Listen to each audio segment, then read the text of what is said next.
Olá, sejam muito bem-vindos a mais um episódio do Muito Mais Consciência Podcast.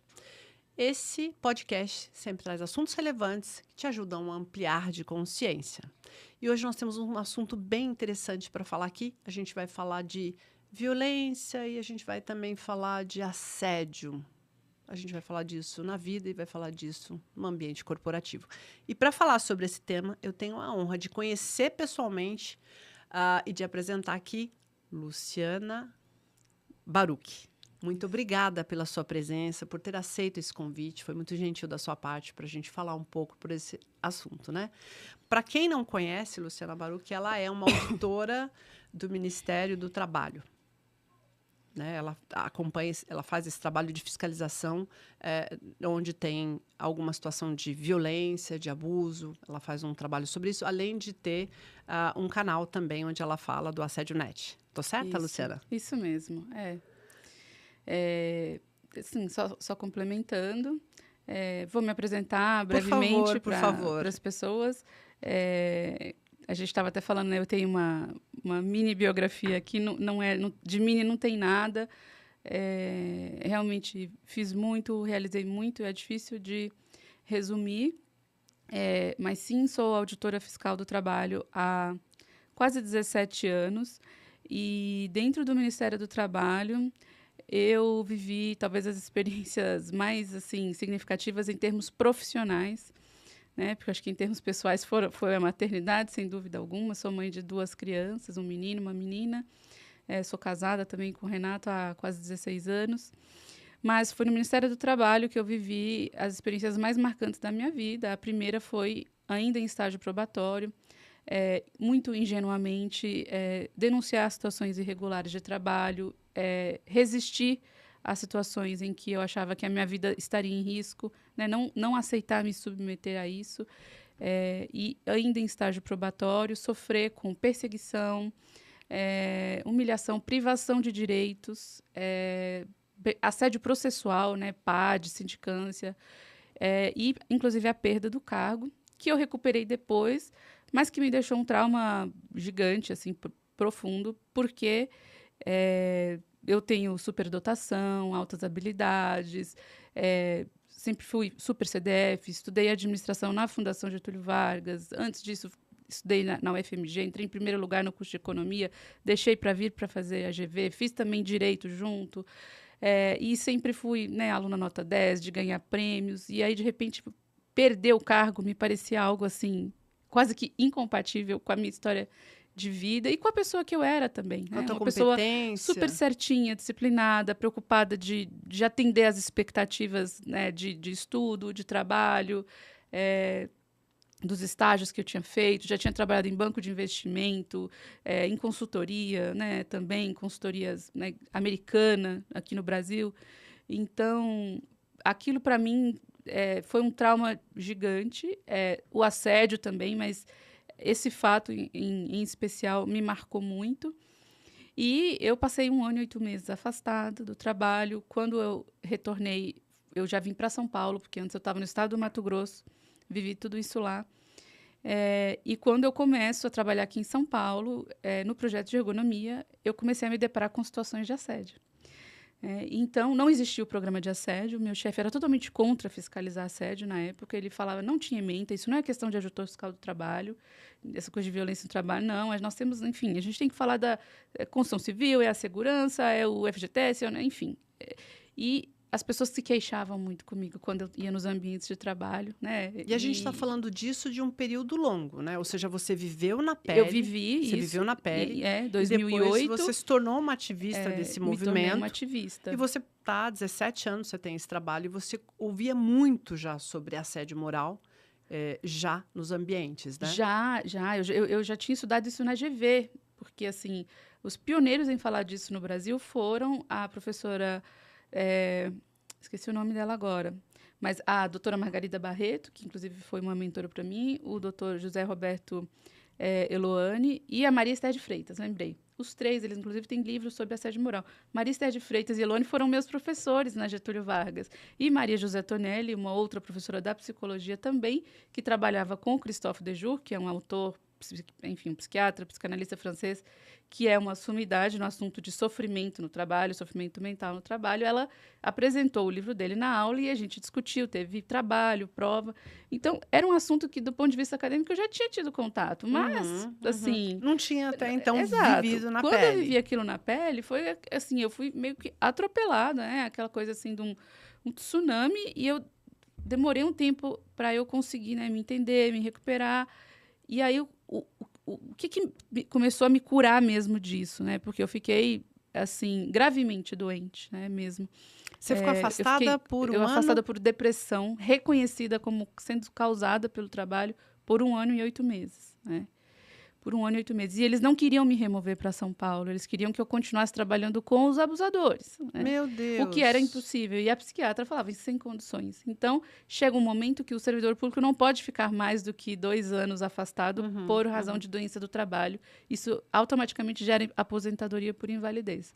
E aí, assim, a contragosto, a administração pública, né? Essa ficção jurídica que não existe, porque a gente estava falando de pessoas que estavam ali numa queda de braço comigo, aceitaram me remover para São Paulo, ao mesmo tempo em que eu também consegui um liminar na justiça. Então, foi tudo junto. E aí, eu venho para cá e começo a fiscalizar meio tranquila, mas o assédio logo apareceu. Então, eu fiz um mestrado em 2009 e 2010, que deu origem ao meu livro. Eu tinha 28 anos na época, quando eu fiz isso. E aí, tive toda aquela base teórica do que era, de onde vinha, assim, me aprofundei mesmo, me tornei muito especialista do ponto de vista teórico. E aí, em 2009 e 2010. Em 2010, eu comecei a fazer as primeiras fiscalizações nesse tema, dentro do projeto de ergonomia, assim, sem autorização, assim, oficial, sabe? Eu comecei a fazer, e eu fazia autos de infração, e eu ouvia as pessoas. E aí, e fiz isso por uns 2 anos, até que o meu livro e o meu trabalho começou a ser noticiado. Os sindicatos começaram a saber disso e aí começaram a levar denúncias para o Ministério do Trabalho pedindo para eu fiscalizar. E não eram quaisquer denúncias, eram denúncias que o sindicato já tinha batido ali de frente com alguns empresa pública, outros casos, né, empresa privada, e não tinha conseguido... evoluir. Isso, resolver. Então, não era um caso simples. Então, assim, a primeira leva de fiscalizações que eu fiz eram casos, assim, que eu estava ali, né, numa empresa num shopping, né, numa empresa que vende linha branca, claro, fiscalizando todas as unidades, e aí identificava assédio. Quem não faz o que a gente quer, o horário de almoço é 1 hora, se a gente fica só meia hora, se a gente não fica só meia hora como ele pede, ele não abona dentista, ele não abona médico, ele te ameaça transferir do Iguatemi para o Shopping Internacional de Guarulhos, onde o ticket de compra é muito menor, então você vai ser penalizado com comissão, ele não autoriza desconto para igualar o preço da internet. Meu Deus. Então, assim, ele persegue de todas as formas. Né? Um caso, por exemplo, e eu estava lá para fiscalizar a ergonomia, ou seja, iluminação, né? Se tem um apoio para os pés, se levanta, se a cadeira está boa, se o computador está tudo... Ergonomia, aquela ergonomia, assim, clássica, né? Básica, tradicional. Necessária. E aí, isso começou a aparecer e eu falei, não, agora eu sou especialista, eu vivi, e eu tinha toda aquela sede de me vingar. Né? Assim, eu tinha uma dor, né? E eu tinha que, entendeu? E aí eu pesava a mão nos meus atos de infração, eles tinham citações em francês, eles eram perfeitos, eles tinham muitas provas, eu me dedicava, eu passava às vezes um dia inteiro dentro de uma loja. Eu estava literalmente assim em busca de uma justiça para mim, que na verdade vinha através de outras pessoas. Por isso que eu acho que talvez a palavra não fosse vingança, mas quando você vê alguém sofrer aquilo que você sofreu... Reparação, talvez seja uma palavra mais... Eu acho que a palavra ideal justa, é reparação. Compensação, e também um senso, né, de justiça muito grande, porque quando você vive algo que dói, numa certa medida você... Poxa vida, você sabe o lugar daquela dor, não é justo o outro passar, né? Então, acho que vem esse senso de justiça também muito forte, né? Exatamente. Eu me sensibilizava com aquilo que as pessoas falavam, né? Assim, com os e-mails, lendo os e-mails. Onde vocês pensam que estão? Vocês acham que vocês estão na Disney? Vocês estão achando que vocês estão de férias?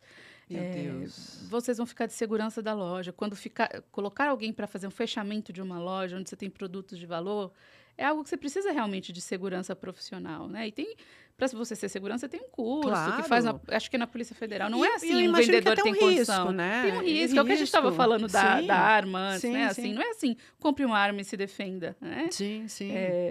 Não, enfim, eu, por exemplo, tenho certeza que eu não tenho condições psicológicas de ter uma arma. Porque são duas. Eu tenho medo de disparar, eu tenho medo de não saber mexer. Eu não quero pensar que eu tenho que usar, porque isso vai me trazer, sabe, uma tensão, um estresse, assim, que eu não quero conviver com isso, por exemplo. Então, não é assim, vocês vão ficar de segurança, mas, assim, inúmeras irregularidades, assim, e muito assédio, muito abuso, as pessoas... com medo de perder o emprego, dependentes, com dependência econômica. Eu acho que a maior parte das pessoas se sujeitam por questões, né, de financeiras, ou eu preciso sustentar uma família, eu preciso para manter minha vida, né? Eu não imagino que alguém goste ou sofra uma violência só porque gosta de sofrer violência. Ela está se submetendo a alguma coisa e pagando um preço muito alto porque ela precisa daquilo. A maior parte das pessoas, né? Muitas vezes essa questão econômica ela pesa muito. Outras vezes não é só questão econômica, mas questão, às vezes, de... nem sei se poderia colocar assim de ego, talvez, mas assim, de uma questão de honra para mim, entende? Por exemplo, eu sempre sonhei em trabalhar nesse lugar, eu sempre sonhei com aquele cargo, eu preciso disso, entende? Isso abrir mão disso. Tem um valor. Isso tem um valor, né? Então, assim, eu estou nesse escritório de advocacia e eu me dediquei aqui há 20 anos e eu não vou sair agora, eu não vou desistir agora. E hoje, se a gente pensar em muitas situações, realmente é injusto essa pessoa, às vezes, desistir, porque tem alguém, né, que às vezes pode ser um psicopata, às vezes pode não ser, né? Isso eu acho que é interessante de falar também, assim, né? Quem comete essa violência? Essa era a minha próxima pergunta. Tá.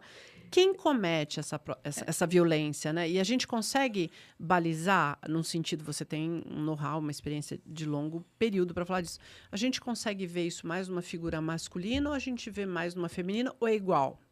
Quando a gente fala de violência e assédio, né? De uma violência institucionalizada e um assédio em ambiente de trabalho. Você percebe, existe alguma diferença ou não? Bom, existe. Essa é uma pergunta, assim, complexa. Eu vou tentar dividir em partes para eu conseguir ser objetiva e, ao mesmo tempo, profunda. Ok. Né? E só finalizando, depois eu fiz essas fiscalizações em banco, né? Assim que eu falei, fiz duas levas.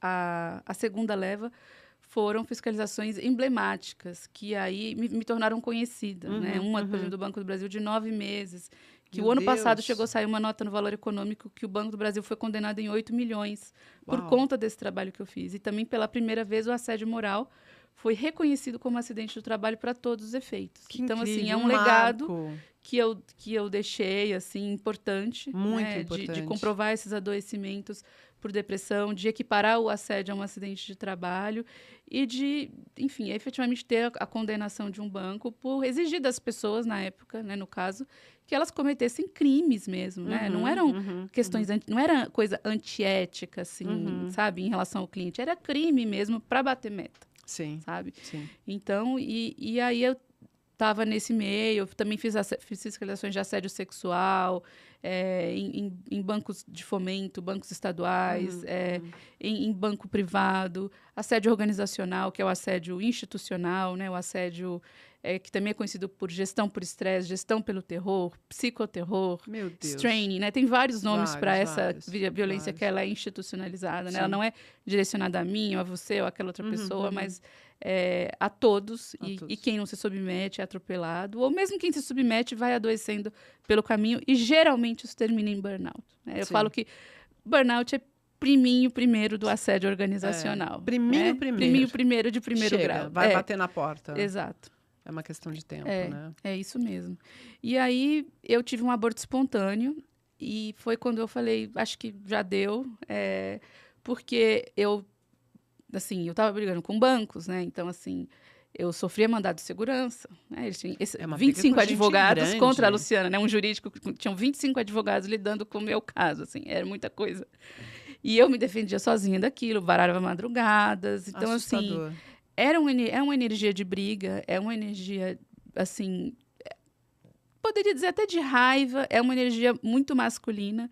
E eu senti que eu estava querendo já fazer uma transição, ir para um momento de vida diferente, entendeu? E aí aquele aborto espontâneo me trouxe muita dor, porque é terrível, né? Essa coisa do luto, assim, é algo que a gente precisa falar muito sobre isso, acho ainda, né? Esse luto, dessas perdas gestacionais recentes, né? Com gravidezes que não são, assim, adiantadas. Mas vivi esse luto, precisei ficar 40 dias afastada do trabalho, porque fiquei realmente muito mal. De alguma forma, acho que me culpei ali, porque talvez pelo excesso achei de que não estava trabalho. conectada com a gravidez e ainda estava nessa coisa do assédio. Mas passou, enfim, fiz terapia, elaborei, e eu falei assim, acho que isso agora fica para trás. E eu fui no trabalho extremamente burocrático de análise de processo, né, de defesas e recursos de auto de infração. Na época eram processos físicos, hoje eles são digitais.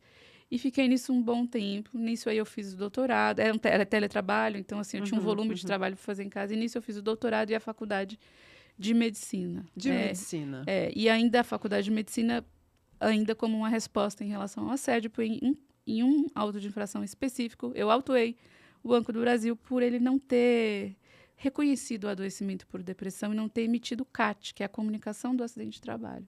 Comunicação E a por acidente de juíza, trabalho. nesse ponto, ela falou, você não é médica. E assim, eu já falei de elevador que caiu em obra, eu já falei de alimentação do trabalhador, parecer nutricional, por exemplo, para o Arcos Dourados, que é McDonald's, posso falar que é público, né? Isso sai em diário oficial. Sim. Porque, e aí, falei, não adianta falar que vai dar uma batata sem sal, ninguém come batata sem sal, entendeu? Não atinge parâmetros de sódio. Aquela alimentação de sanduíche não atinge o PAT, por exemplo. Então, eu já tinha falado de tudo e ninguém falou que eu não era médica, que eu não era nutricionista, que eu não era engenheira. Mas quando eu falei de saúde mental, aí a gente está falando de um tabu. Trabalho, falar que o trabalho adoece do ponto de vista mental é talvez o maior tabu que a gente enfrenta hoje em dia na sociedade. Eu acho que é o maior tabu e a gente vem vendo as respostas, né? O número de pessoas adoecendo, né? As pessoas não estão suportando mais, né? Eu nesse momento agora, eu tô com uma pessoa que já foi do meu time, sofrendo um tremendo de um assédio da pessoa mandar calar a boca. O gerente imediato manda ela calar a boca, essa menina adoeceu, se afastou, e quando ela voltou agora, a diretora da área falou, olha, eu não sei por que você fez isso, porque ela fez uma denúncia. Ele confia muito em você. Tipo, ainda jogou para ela, né? Enfim. Então, veja, tá aí, não tem mais, uma moça jovem de 30 e poucos anos, não tem mais uma idade, está atingindo, as pessoas estão adoecendo, capotando o tempo inteiro, se afastando, né? O corpo começa a sentir, às vezes a pessoa não reconhece na emoção aquilo que ela está vivendo, mas o corpo começa a falar. Sim. É um joelho, é uma coluna, o corpo fala, né? O corpo começa a responder aquilo que a pessoa não consegue reconhecer que ela está vivendo muitas vezes ali. E sem contar as pessoas. Mas eu acho que é um tabu. Isso aparece em algum lugar. Vai aparecer. Tem aqui aqueles livros de psicossomática. É uma paixão que eu tenho atualmente, a psicossomática. Que fala a doença como símbolo, a doença como caminho. E tem muita gente que eu atendo que não adoece do ponto de vista mental, mas vai ter uma doença autoimune, perde a visão, enfim, tem, às vezes, distonia bilateral, sabe? Então, desenvolve uma doença neurológica, mas em função ou de riscos psicossociais no trabalho, né? O título do meu livro é esse, Riscos Psicossociais e Saúde Mental do Trabalhador, porque eu fui entender o que era assédio. Até e eu fui porque ver alguém que questionou, você não pode, Lúcia, você não é médica. Exato. Então, assim, ou por assédio ou por ambientes extremamente tóxicos, ou seja, repletos de riscos psicossociais. Então, se a pessoa tem muitas crenças, né, se para ela também aquilo é um tabu muito grande, às vezes não é questão de adoecer pelo trabalho, às vezes a doença mental é vista como um tabu muito grande, dependendo da carga familiar, do que ela formou de crença a respeito daquilo, então ela não vai ter depressão, mas ela vai ficar, sabe, não mexe os braços, né, assim, outra perde a visão, e aí, quando vem esse adoecimento, aí, geralmente depois vem uma depressão, mas é em função desse adoecimento físico, mas ele é um adoecimento que no final, ele é primariamente gerado pelas condições, ele é somático. Ele é somático. Né? A pessoa acumula aquilo, tem um efeito depois. Nossa, ele é somático, ele não é uma coisa orgânica que se dá ali do seu corpo, ele vem dessa interpretação ou dessa, às vezes, dificuldade de digerir o que aconteceu, né? Uhum, E ter que essa conta estourar em algum ponto, né? Sim. Escapar em algum lugar. Sim. E eu acho que as pessoas começam... A gente está falando aqui de assédio, de uma violência que está institucionalizada, né? Quando eu te perguntei se vem mais, como é que está nesse ambiente de trabalho? É mais masculino, é mais feminino? Mas tá aí de longa data. Eu me recordo, eu comecei a trabalhar muito menina, eu tinha 17 anos, né? Eu não sabia o que era isso. Não tinha nome. Hoje eu reconheço tudo, né? Desde assédio sexual, de gerente geral puxando o decote ou tocando na perna de mulheres que trabalhavam comigo. Era, assim, uma coisa horrível. Isso sempre existiu, sempre esteve ali, só que a gente acho que não trazia luz. A gente não tinha fala, não tinha espaço de fala. E quando a gente fala desse assunto ainda, alguém vem dizer ou que é mimimi ou que você está se vitimizando. Ainda tem esse discurso, né? Ainda tem muito esse discurso. Assédio sexual é um tema ainda mais difícil, eu acho, do que assédio moral. Quando eu falo mais difícil, é da gente falar, né? Acho que vai até olhar para a câmera agora. Sim. É da gente falar, assim, de uma forma mais profunda sobre ele. E não falar assim, denuncie, busque ajuda, sabe? Parece ser uma coisa simplista, né? O comportamento. E não é assim só. Entende? A gente está falando de hierarquia de gêneros, a gente está falando de objetificação das mulheres no ambiente de trabalho. Entende? Assim, você não é uma profissional ali naquele ambiente, entende? Você é um objeto. Exato. Se você está ali, tem que ser para esta finalidade, né? Sexualizada, né? Essa sexualização do corpo da mulher em qualquer ambiente, né? Muitas vezes nos ambientes de convivência, porque a violência ela está nos ambientes de convivência. E o trabalho é, por excelência, talvez um dos principais, mas ela está no clube, tempo, ela está na universidade, ela está no shopping, ela está no trânsito, como a gente conversava. Sim, o que você, né? Ela estava falando de uma violência, né? A Fara me contou de uma violência que ela sofreu no trânsito. E não é só uma violência no trânsito, é uma violência de gênero. E se a gente pensar o que é a violência de gênero, ela é uma violência sexualizada. Sim. Ela é uma violência sexualizada. Porque o outro é menor, ele é frágil, eu posso, porque não tem espaço, é isso? E aí que tá, vou responder aquela pergunta. A violência, eu entendo a violência como a violência, para mim, ela é masculina. Mas isso não quer dizer que ela é praticada só por homens. Entendi. É bem diferente. Sim, sim. Ela é praticada por homens e por mulheres. E quando ela é praticada por mulheres, são mulheres que estão nesta polaridade, né? E a polaridade masculina para o feminino, ela é, em muitos momentos, saudáveis. Vamos dar um exemplo, no parto. Eu brinco, né? Eu falo, o parto, eu acho que talvez é um dos momentos, um ápice, talvez, do masculino, porque a gente quer o filho aqui, né? Assim, sim, sim. Você quer proteger, você quer cuidar, você quer que nada aconteça. E naquele momento ali, você tem que pôr o filho no mundo, né? Não está mais com você, um vai pegar no colo, o outro vai falar que é lindo, o outro vai querer dar chupeta, você não quer a chupeta, o outro...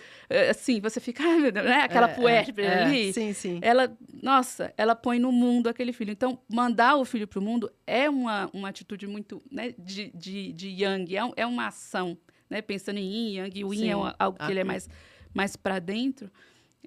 Então, tá tudo bem a gente ir para a polaridade masculina, como tá tudo bem os homens também irem para essa polaridade feminina. Mais feminina. Mas a violência em si, a agressividade, ela eu estudo muito medicinas orientais, ela é quente, ela é de ação, ela é de dominação. Que interessante. Sabe? E muitas vezes as mulheres manifestam isso. E no mundo corporativo é extremamente comum.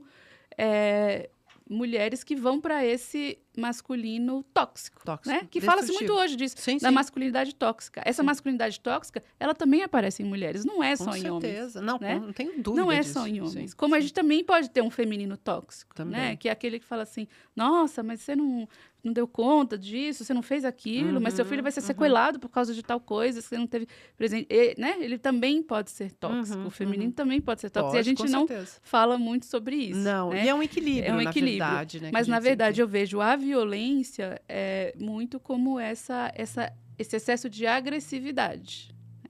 Ela esse excesso de agressividade, entendeu? Então, assim, ele pode ser manifestado por mulheres também.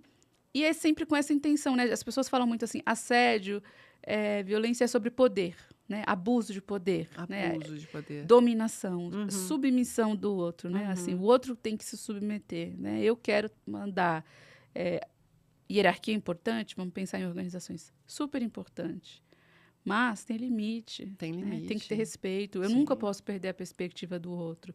Eu nunca posso deixar de incluir o outro. Porque aí a gente começa a ter problemas. Né? Sim, sim. E outro dia eu até falei com uma pessoa, falei assim, não dá para falar assim, isso é assédio. A gente tem que sempre pôr em contexto. Se a gente está numa reunião de equipe, você tem um chefe, por exemplo, que é dono da empresa, e ele vai dizer para essas pessoas, vocês não trabalham direito, vocês não fazem... Dependendo de como ele fala, isso pode sim ser considerado assédio. Mas se é alguém que está ali e fala isso para esse chefe, se ele não tem nenhum poder sobre esse chefe, né, se ele é subordinado, talvez isso não seja um assédio. E talvez esse chefe pode até olhar para essa pessoa e falar assim, gostei de você, corajoso. Por que você acha que eu não faço isso bem? Não, entende? Entendi. E a gente está falando da mesma situação. Da mesma situação. Da mesma situação. Ou seja, essa coisa sutil, esse olhar, né? Então a gente sempre tem que analisar o caso concreto. Às vezes tem pessoas que falam, nossa, mas isso não é assédio. Eu falo, isso é. Às vezes é muito sutil. Hoje em dia, o passivo-agressivo dominou o mundo. Dominou o mundo. Eu vinha contando há pouco aqui, antes da gente começar a gravação, que num trânsito, um rapaz passou alguns quilômetros atrás de mim com o vidro aberto e a mão para fora, mostrando o dedo do meio. Quilômetros. E como aquilo mexeu comigo, né? Eu fiquei ali estressada, com medo, insegura. Eu não sei que momento ele sairia atrás do meu carro. Passou várias coisas pela minha cabeça, né? Mas ali ficou muito claro para mim que ele fez isso porque eu era uma mulher. Ele não faria isso se ele fosse um homem dirigindo aquele carro. Talvez eu pudesse ser um homem, lutador, agressivo, armado, né? Mas veja, uma violência. Então, essa violência está aí. A gente está vivendo em todos os ambientes essa violência. Você concorda com isso? Concordo. Inclusive, na minha experiência, fiscalizando ambientes de trabalho, quando eu percebi e vi homens... Assim, as mulheres são a grande maioria das vítimas de assédio moral, e a quase totalidade, né, de assédio sexual. Assim. Tem homem que sofre assédio sexual? Tem, mas é uma minoria. Imagino que sim. É uma minoria. Quando a gente fala de homens sofrendo assédio moral no ambiente de trabalho, geralmente isso acontece porque eles manifestam algum tipo de comportamento que remete ao feminino. Então, assim, se ele é mais agregador, se ele é mais de compor os conflitos, Entendi. se ele cobra a meta, mas ele não expõe, às vezes não é aquela, sabe, aquele perfil. Entendi. Ele pode começar a ser visto como alguém que não veste tanto a camisa, como alguém que alivia muito para as pessoas, como alguém que... Isso põe em xeque a masculinidade dele. Põe em xeque a masculinidade. E aí ele pode passar a sofrer assédio, inclusive de mulher, que foi esse caso do Banco do Brasil. A chefe era um homem, o principal denunciante do Banco do Brasil era um homem, e ele não se conformava com o fato de embutirem seguros de empréstimo nos clientes sem avisar, sem oferecer, sem explicar exatamente o que era, porque é um custo a mais. E ele falava assim, Luciana, a faxineira aqui do prédio, ela tem empréstimo consignado, é R$18 a mais na conta dela, isso é leite que pode faltar para os filhos, eu não dou conta de ver isso. E ele cancelava.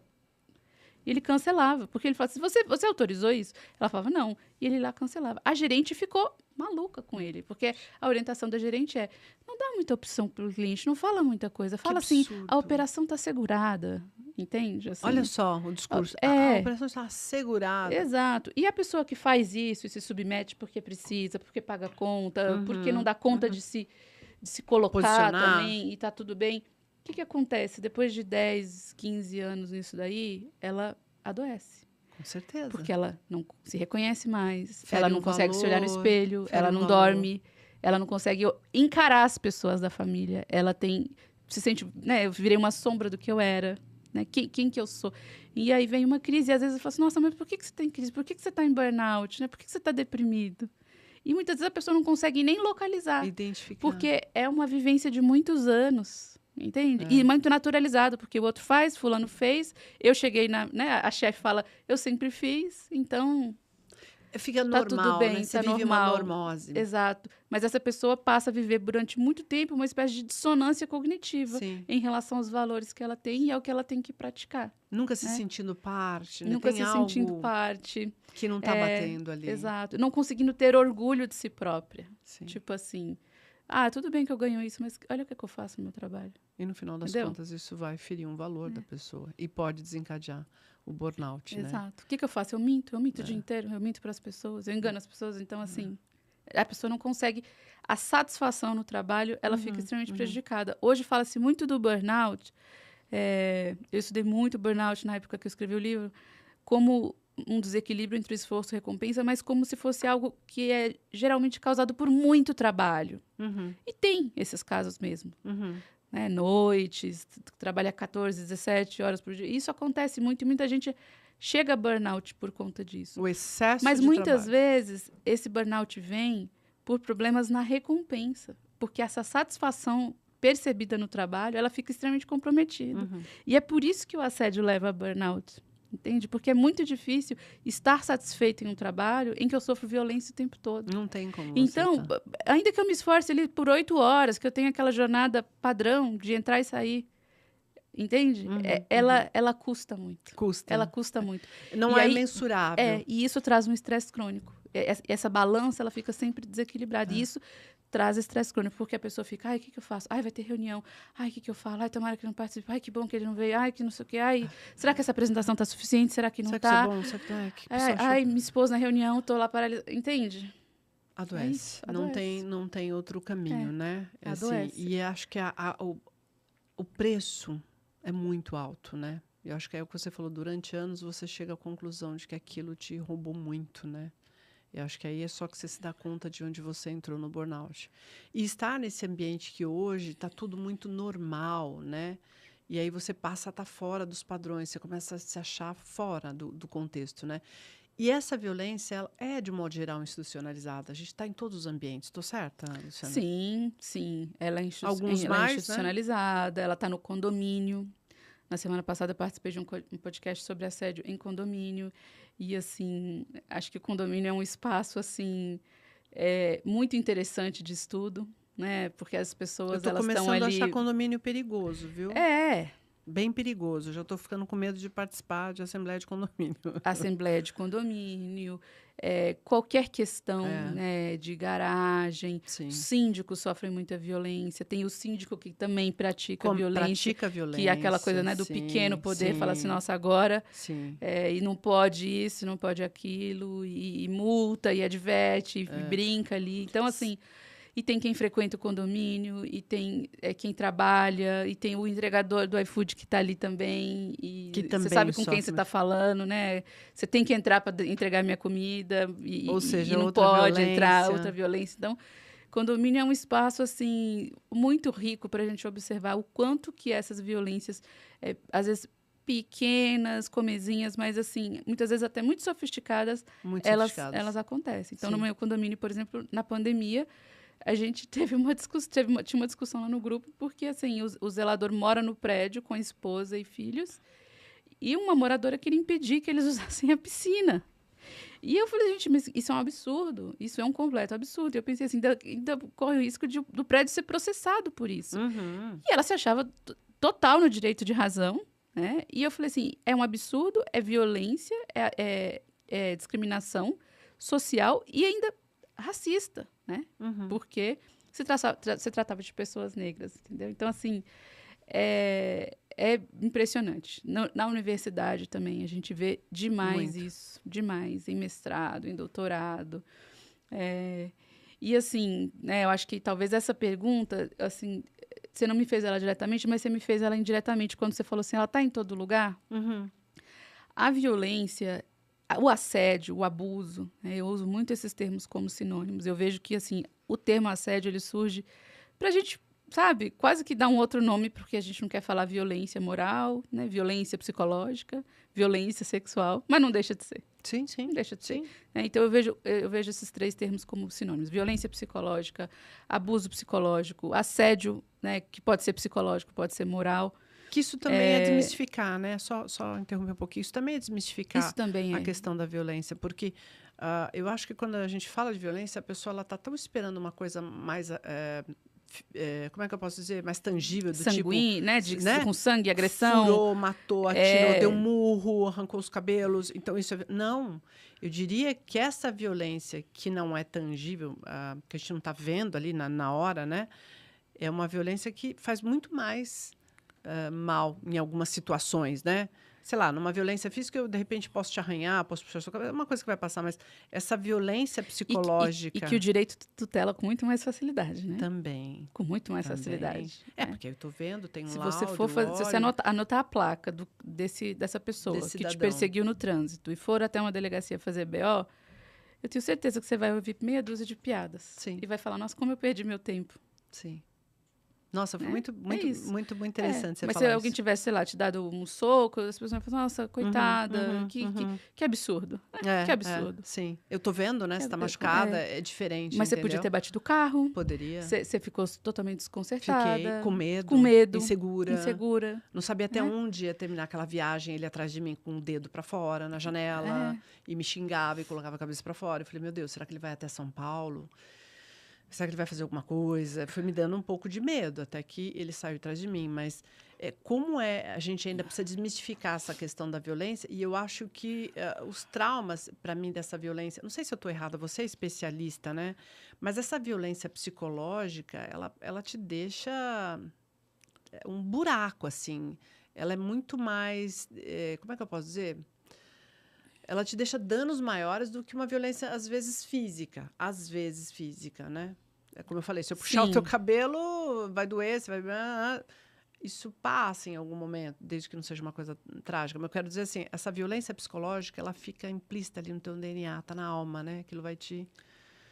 A violência psicológica, ela está muito associada à tortura psicológica, né? Assim, a violência moral... ela tem mais a ver com um atentado, digamos assim, à sua honra, à sua boa fama, assim, à sua dignidade, ao seu nome, né, ao seu legado. Então, assim, falarem mal de você, sabe, aquela fofoca, às vezes aquele ambiente que você tem aquela pessoa desagregadora que fica... Isso é muito comum com a liderança feminina, né? Então, a mulher se torna chefe.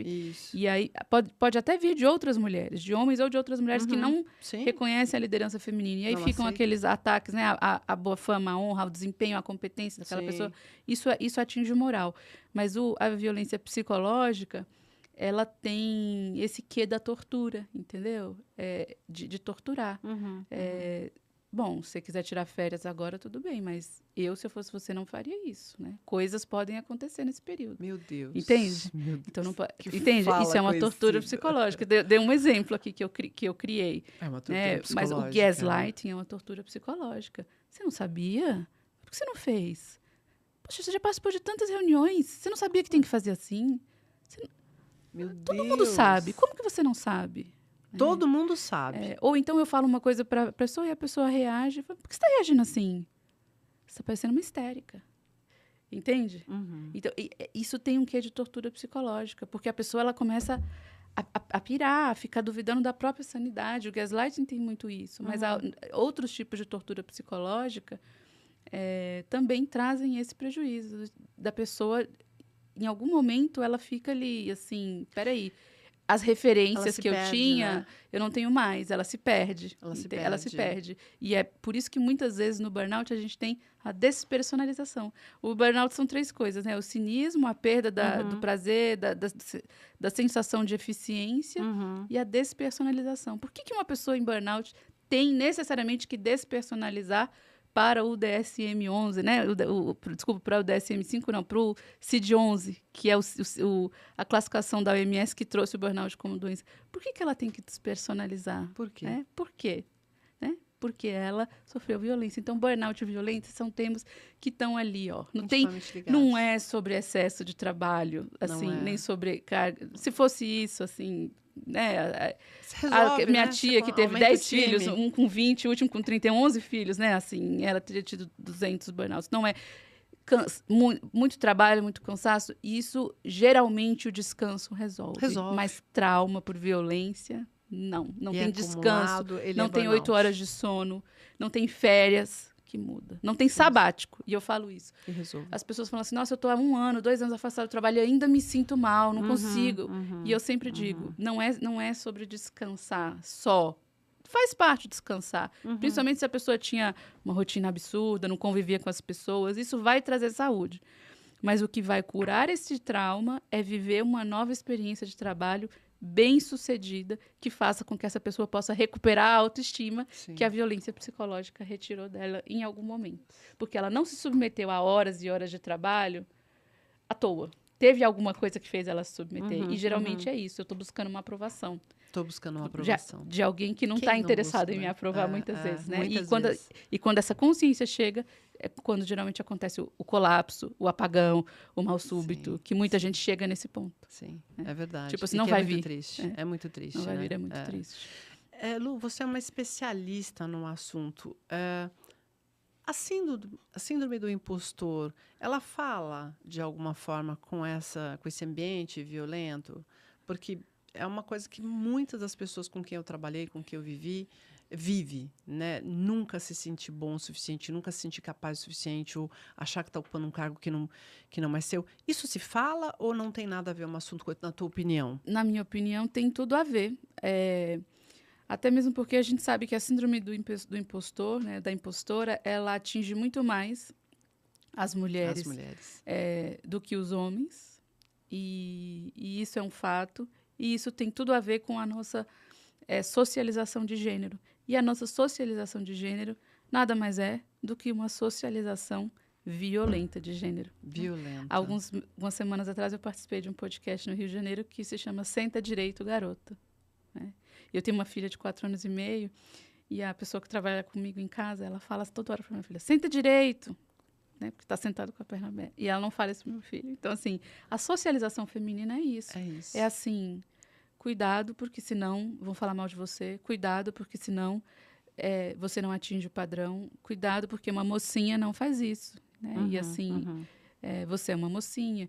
Então, é muito... E muitas vezes, isso eu estou falando do que é dito. E tem o que não é dito também, que é o simbólico. O simbólico. Que é o que eu vi na novela, o que eu estou vendo na revista, né? O que eu estou vendo lá no desfile de moda.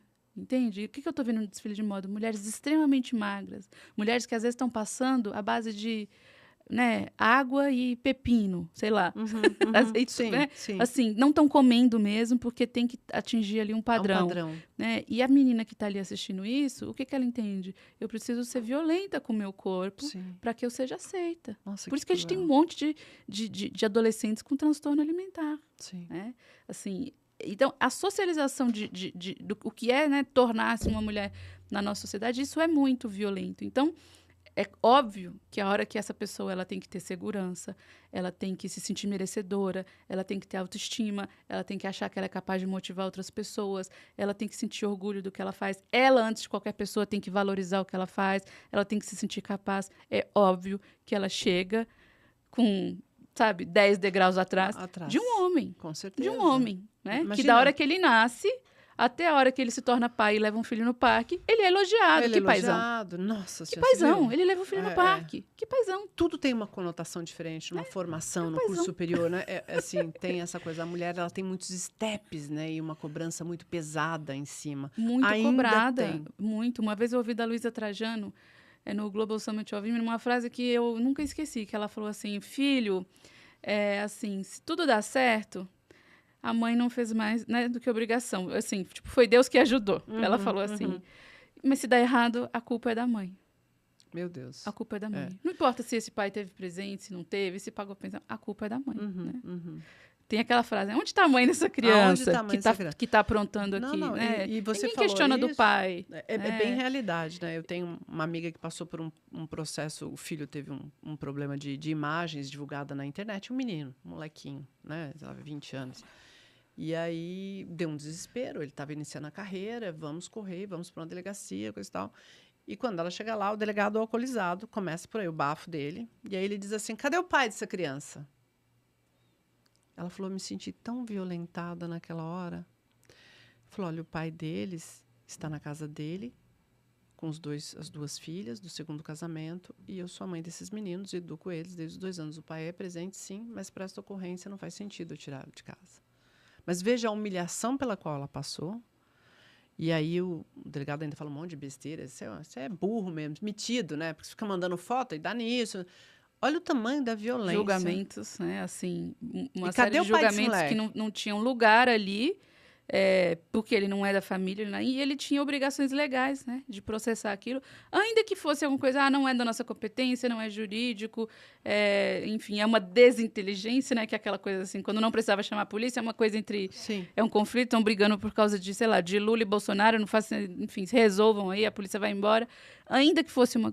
Não cabe esse Não tipo de cabe. Não comportamento cabe. que não deixa de ser, não. É uma grande É violência uma de grande gênero. violência. E eu até ia falar uma outra coisa, esqueci. Mas é que você falou, ela estava... perguntou assim, onde que está Cadê o pai desses meninos? Cadê o pai dessa criança? É aquela ideia subjacente, De que que é ela uma não- ideia muito machista, de que a mulher precisa de um homem que a assuma. Que Entendeu? valide. Que a assuma, que valide. Né? Que valide. Então, assim, é aquela coisa que vem, que tem inclusive raízes legais, porque para a mulher trabalhar até a década de 60, Ela ela precisava de autorização do marido. Sim. Né? Então, sempre tinha essa coisa de estar tutelada pelo pai, depois tutelada pelo marido, e aí, quando ela envelhece, ela é tutelada pelos filhos, de preferência por um filho homem, se não pelo genro. Meu Deus do Então, céu. sempre a mulher incapaz. Né? Então, por mais que a gente esteja hoje, né? Você tem a mulher que vai lá para o MIT. Eu tenho uma seguidora no Instagram, que eu tenho muito orgulho de ter. O nome dela é Ashley Kozak. Ela é uma engenheira espacial.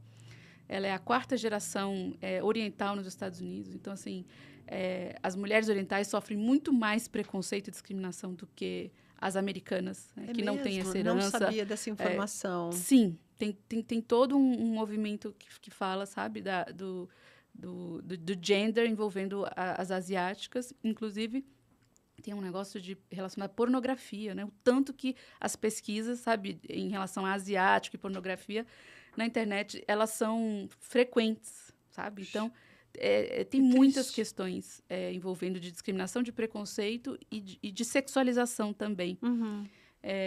E ela é 4ª geração, né? E ela está nessa área de STEM, que é uma área extremamente masculina, que é Statistics, Technology, Engineering and Mathematics. E ela arrumou o emprego da vida dela, porque ela é uma engenheira espacial, na SpaceX, que é uma das empresas do Elon Musk. Uau. E ela sofreu assédios absurdos. Eles vão para acampamentos, né, para lançar foguete, não sei o que tá. E ela fala que ela tinha que fechar com trava a casa dela, porque os caras iam lá querendo entrar, tentando invadir, que ela sofreu inúmeros assédios sexuais. Meu que Deus. ela tentou várias denúncias na empresa e ela não conseguiu. Eu sei que essa menina sai, ela escreve uma carta gigante, publica na internet, foi na CNN, enfim, fez um barulho. Obviamente, isso já foi esquecido. Hoje em dia não se fala mais sobre isso. Ela fala, inclusive, assim, que para ela trabalhar em outro lugar é muito difícil, porque ela é muito especializada, é um ramo muito que é muito difícil. Assim, não é... Eu trabalho, sabe, numa empresa, num banco. Tá aí aberto, né? Exato, eu sou médico, eu trabalho em vários lugares. Então, assim, ela fala sobre isso e ela se refere a Elon Musk também, a forma como ele lida com essas questões dentro da empresa. E é uma carta de páginas. Eu cheguei a traduzir essa carta, li no evento do Mês da Mulher do ano passado, do Ministério do Trabalho. É uma carta assim, extremamente comovente, sabe? E aí você vê assim, uma mulher super competente, sabe? E que estava super orgulhosa de ser a 4ª geração que estava ali numa posição assim, sonhada talvez por muitas, né? Assim, conquistando um espaço, mas ela chega lá e o que acontece? Ela é um corpo, ela é um objeto. É um corpo. Ela não é um profissional objetificado. E ela me segue no Instagram, a gente trocou algumas mensagens. Ela mora na Califórnia. E é isso. Sobre isso. É muito triste. E, Lu, você consegue perceber uma diferença? Eu sei que é muito cultural essa questão, né? Eu acho que a violência é no mundo, né? A violência está no mundo em todas as formas. Você consegue perceber isso mais latente? Eu sei que você palestra fora, na França tem muitos eventos. Você consegue perceber uma diferença disso se a gente olhar para países mais subdesenvolvidos? Ou isso não faz diferença? A gente ainda está falando de um gênero que ainda tem uma distância para adquirir respeito? Não, isso tem diferença. Obviamente, assim, não vou dourar a pílula, a questão de Por favor. Abuso sexual, ela acontece nas melhores famílias, ela acontece em todas as classes sociais e ela acontece nas melhores empresas. Ainda ontem eu li um caso da diretora jurídica, ela era diretora jurídica da Louis Vuitton, e ela reportou o CEO, ela teve que escrever uma carta para ele, pedindo para ele parar de assediá-la sexualmente. Meu Deus. Isso não deu em nada, assim, e aí ele começou a persegui-la, e a empresa o acompanhou, certo, digamos assim, sabe? E aí ela saiu, eu não sei, ela obviamente deve ter litigado contra, né, o grupo, o LVMH, eu não sei se ela ganhou alguma indenização, mas assim, pense sobre isso. Uma diretora jurídica, uma mulher que sabe tudo de direito, porque ela tinha um currículo assim, sabe, perfeito, admirável, num grupo, né, que, enfim, acho que talvez o Bernard Arnault é um dos homens mais ricos do mundo, né, tá naquela lista lá de Jeff Bezos, enfim, e ela não consegue se livrar do assédio sexual. Meu Deus. E nós estamos falando, eu acredito que ela morava nos Estados Unidos, entendeu? Então, nós não estamos falando do Quênia. Entendi. Então, é um tema que ainda é muito democrático, a questão do abuso sexual. E também do abuso moral, do abuso de gênero, né, o assédio de gênero, que é aquele assédio materno, quando a mulher engravida, que é aquele assédio à gestante. A gente tem visto exemplos frequentes, né? Uma lactante que não conseguiu fazer sustentação oral com prioridade, a outra grávida que não conseguiu também fazer sustentação oral, porque o juiz não deixou, falou que a lei de prioridade era só para audiência presencial. Meu Deus. Que para audiência... Não, é um show de horrores. Show de horror. Isso daí, assim, sabe? O dia que eu vi, eu falei... Tem coisas que às vezes eu nem consigo falar no Instagram, porque eu demoro meses para eu conseguir falar, porque me atinge.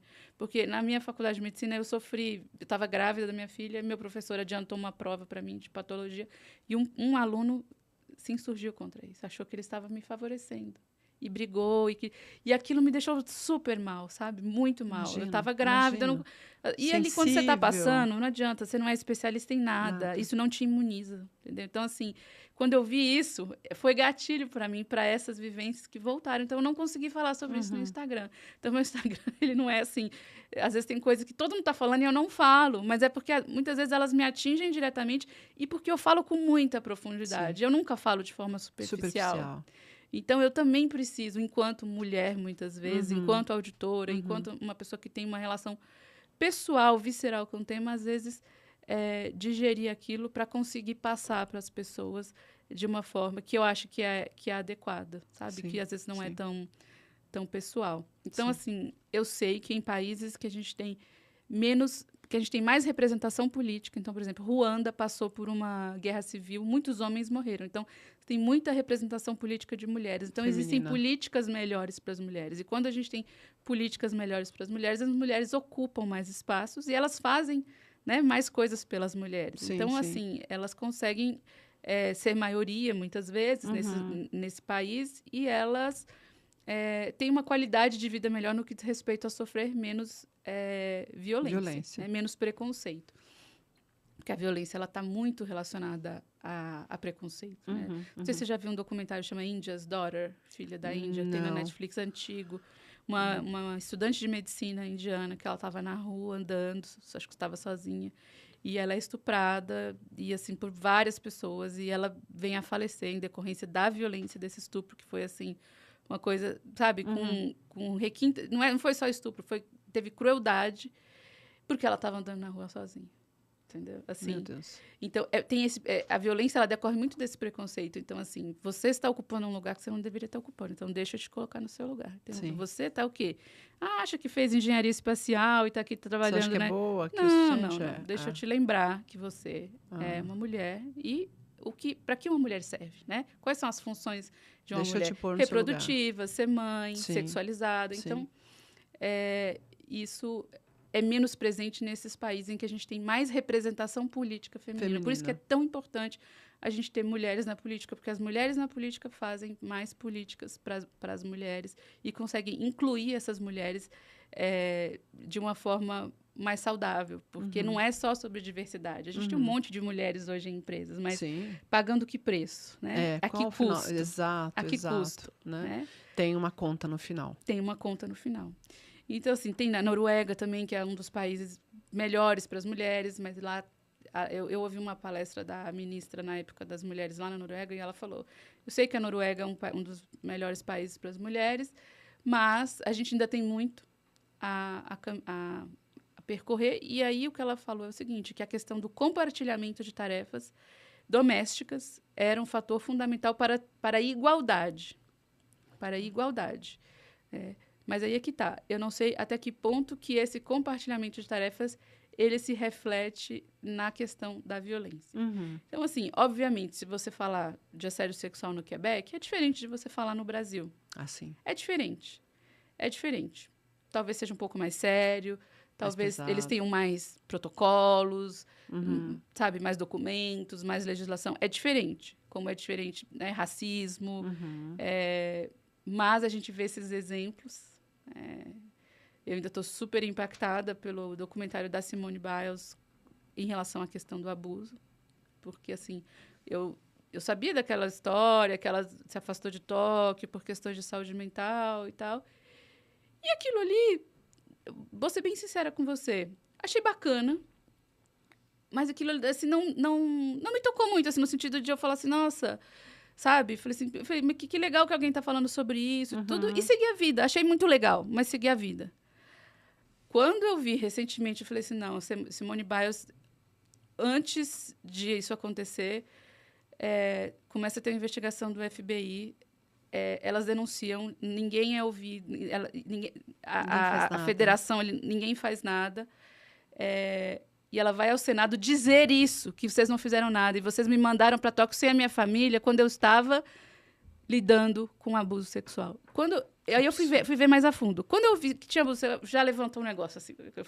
Eu liguei os pontos. Porque até então eu falei assim, tudo bem, realmente o alto rendimento exige muito de todos, isso é uma questão que precisa falar mesmo, é absurdo do jeito... E são meninos, né? Hoje eu sou coordenadora da fiscalização do trabalho infantil no estado de São Paulo. Então, eu sou uma super crítica de trabalho artístico e de trabalho no esporte, porque são crianças, são adolescentes. Sim. Se é difícil sofrer abuso no banco, adulto, imagina quando você está se formando, quando você não sabe nem o que é. A Simone Biles fala isso, ela fala, eu não sabia que era abuso sexual, porque era um médico.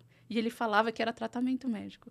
Ela não entendia, ela se sentia extremamente desconfortável, abusada, violentada, mas ela tinha que ser convencida o tempo todo que aquilo era um tratamento médico. E aí que tá, ela começa a ter aqueles twists, que ela fala, né, que é quando o seu corpo desconecta da sua mente, né, que eles falam na ginástica. Quando você não tá... Em neurologia, a gente chama isso de propriocepção, que é eu saber, por exemplo, que eu vou pentear o cabelo, eu aproximo... Eu sinto quando a escova está chegando próxima. Eu sei onde a minha mão está. Eu não acho que a minha mão está lá quando ela está aqui. Ela perdeu essa conexão. Ela perdeu essa conexão, né? Essa propriocepção. E eu lido com muitas pessoas que passaram por assédio, né? Seja mentorando, seja em consulta, né? No consultório. E o que eu percebo é que, para você lidar com o trauma, você realmente precisa dissociar. Assim, pode ser a dissociação, ela pode ser de forma terapêutica. Você precisa distanciar. Você precisa desconectar a sua mente do seu corpo. É como se você precisasse de olhar de fora. Sim. Por isso que constelação hoje em dia faz tanto sucesso, né? Porque, assim, é o boneco, é com aquela pessoa, não é comigo. Então, eu consigo ver aquela situação... Mais fácil de você ver. E não, sabe... Entrar naquela coisa toda do sofrimento, de reviver e de não conseguir sair dali, né? Que é o estresse pós-trauma. Então, quando eu fui vendo tudo aquilo, eu falei assim, gente, o mundo inteiro está falando sobre essa questão do esporte, e que realmente existe, mas não é sobre isso. Ela já lidava com isso há muito tempo. Com a pressão para ser boa, com a pressão para ganhar. Ela já era, assim, outstanding, né? Para usar um termo que acho que é difícil, às vezes, de traduzir para o português, há muito tempo, né? Assim como outros que são superdotados, né? Porque é um tipo de superdotação, a superdotação do corpo, mas ela é neural também. É você conseguir movimentar o seu corpo de acordo com o que você quer, né? A gente vê isso. Por exemplo, Michael Phelps, o Kelly Slater, são esportistas que, não importa os outros que treinam muito, assim, ninguém chega naquele nível, assim, sabe? Então, eu falei assim, ela já lidava com isso há muito tempo. Não é porque ela era favorita. Não foi sobre isso. Foi sobre o abuso. Foi sobre o abuso. Aquele gut feeling, sabe? Aquela Sim. coisa que você sente. No fundo, você... No fundo, quando aconteceu, muita gente falou, eu postei lá no meu Instagram, falei, ela desistiu para cuidar da saúde mental, isso é importante e tal. Né? Mas tinha quando eu vi no jornal, antes de ver o documentário... Tinha um barulho. Eu já sabe, aquele red flag veio assim para mim, eu falei assim, sabe? E aí eu fui ver, vi o documentário, e ela fala no documentário, né? Ela fala assim, foi uma trauma response. Então, o que ela teve lá foi em função do abuso sexual. Ela fala, tem um momentozinho que ela fala, mas olha para você ver como que a questão é tabu. É tabu, total. Ninguém consegue, sabe, explorar isso. Nem o documentário, nem o Netflix, nem a mídia... Entende? Entendi. Trazer luz, né? E aí a edição do documentário é toda feita de uma forma de focar assim, eu tinha a obrigação de ganhar e tal, não sei o quê. E não traz à tona, de fato, e não uma traz coisa à tona então isso, é tabu ainda. Sabe? E aí eu fui assistir o vídeo dela no Senado. E aí eu não tinha mais dúvida. Depois que era aquilo, né? E eu vejo que também eu não tinha mais dúvida. É tabu até entre os assim, grupos. talvez alguém poderia... Eu não sei se ela já chegou, né? Deve estar fazendo tratamento, mas acho que seria importante para ela saber disso. Entende? Falar sobre isso. Falar sobre isso. Sim. Falar sobre isso. Porque né? é uma parte falar da cura, é verbalizar porque isso, nós, né? às vezes, estamos prontos para lidar com alguns tipos de estresse. Eu sou operador do mercado financeiro, eu sei o que está envolvido ali. Eu sei muitas vezes. Não quer dizer que eu não possa me afastar. Sim. Mas o abuso pega e deixa uma pessoa, como eles usam aquela expressão, muitas vezes, broken, né? Tipo assim... Partida, quebrada. Eu passei por isso, eu sei. A gente estava conversando aqui quando a gente chegou, que eu falei assim, gente, eu era uma promessa, eu via num caminho, e aí o assédio me roubou anos de vida. Porque eu fiquei ali, ó, naquele negócio, tentando... Girando em torno daquilo. Entendeu? E hoje eu lido com muitas pessoas, e eu percebo, não adianta dar antidepressivo. Não. Antidepressivo não cura trauma. A pessoa precisa, de alguma forma, conseguir elaborar, conseguir ressignificar. O antidepressivo, ou a medicação psiquiátrica, qualquer que seja, né? Existem outras, elas ajudam a pessoa a, muitas vezes, lidar com sintomas que sejam muito fortes, muito incapacitantes, muito pesados. São ideação as crises de suicida, choro. crises de choro. Sim, mas, assim, são raros os casos que eu vejo a pessoa conseguir fazer esse trabalho ela mesma, só com a ajuda de uma medicação. Geralmente, ela precisa de algum outro tipo de trabalho mais profundo. Eu não conheço, né, o EMDR, mas eu sei que tem uma terapia dos olhos. Eu conheço o EFT. Na terapia floral, que eu estudei muito, tem os florais para trauma, que são muito bons. Tem a constelação familiar. Tem, enfim, terapias que são... né, com hipnose, e hoje em dia tem os psicodélicos, né, que é a grande novidade na medicina, na psiquiatria, e que tem aquele estudo da Johns Hopkins com o MDMA, que é o êxtase, que chegou a ter cura de veteranos de guerra que tinham transtorno de estresse pós-traumático. Né? Porque o psicodélico ele faz exatamente isso, de certa forma, esse apagamento do ego, essa dissociação. Ketamina também tem uma dissociação, e é o que eu te disse, é nessa dissociação que a pessoa consegue olhar para aquilo e entender o que aconteceu sem estar naquele looping do sofrimento, porque isso não permite que ela faça. Que é muito forte, né? Então, assim, não é que tem um tratamento para trauma, são vários, né? Tem vários caminhos levam a Roma. Mas o simples ensurdecimento, sabe? Apagamento desse sintoma faz com que a pessoa caminhe com aquilo ali. E eu mesmo fui essa pessoa, né? Que usei remédio por muito tempo. Você é prova viva, né? A prova viva disso. Meu trabalho de cura foi tudo isso, foi o mestrado, foi o livro, foi o doutorado. O meu livro hoje ele é uma referência no tema, ele tem quase 500 citações científicas em decisão judicial, tese de doutorado, pareceres do Ministério Público. E ainda assim, às vezes, ver isso, eu ainda tenho dificuldade de sentir isso. Imagina. Às vezes, sabe? Cada vez mais, cada vez mais. Cada vez mais. Mas ainda é um processo. Sabe? Ainda é um processo. Porque sentir isso é reviver a dor. É reviver a dor. E, né? às vezes, isso precisa vir de forma homeopática. Né? Então, tá aí, a homeopatia também, às vezes, ajuda. Eu sou fã dos florais da homeopatia, porque o trauma, às vezes, é uma coisa muito grande. Né? E essa coisa delicada, às vezes, o todo dia, um pouquinho. Sim, aquela recorrência, Você né? vai tomando aquele negocinho que Sim. você vê ali a novela e você vê uma partezinha do que aconteceu. Uhum. Aí você vê um filme, você conversa com a pessoa. E aí, de repente, esse sintoma, ele sai à francesa. Eu costumo dizer que esses tratamentos mais gentis e sutis, você não consegue ver o dia que você melhorou. O que foi... De repente, você fala assim, nossa, mas eu tinha tal coisa, eu já não tenho mais. É como um convidado que sai à francesa e você não percebeu. Nem percebeu, né? Lu, a gente fala mais hoje, porque assim, para mim está muito claro que a gente vive uma violência institucionalizada em todos os ambientes. Por acaso aqui a gente está falando muito de trabalho, que gera isso, mas é o que você falou, tem no condomínio, é no entregador, é na portaria, no estacionamento de um shopping, em todos os lugares a gente vive no trânsito, enfim. Na sua opinião, você vê isso mais latente de um tempo para cá? Você acha que tem um movimento que valida essa violência? É um pós-pandemia, onde o que estava debaixo do tapete saiu, ou sempre esteve ali guardadinho, mas não estava validado, então ficava acomodado? Hoje a gente tem essa violência mais latente por conta de um estímulo, ou não, no teu ponto de vista? Ou não, Fá, é um movimento que sempre existiu e, enfim. Eu vejo, eu sempre falo do assédio, mas podemos falar da violência, né? Muito como um sintoma pensando, por exemplo, em organizações doentes, pensando em sociedade, a gente pode falar de sociedades doentes. Né?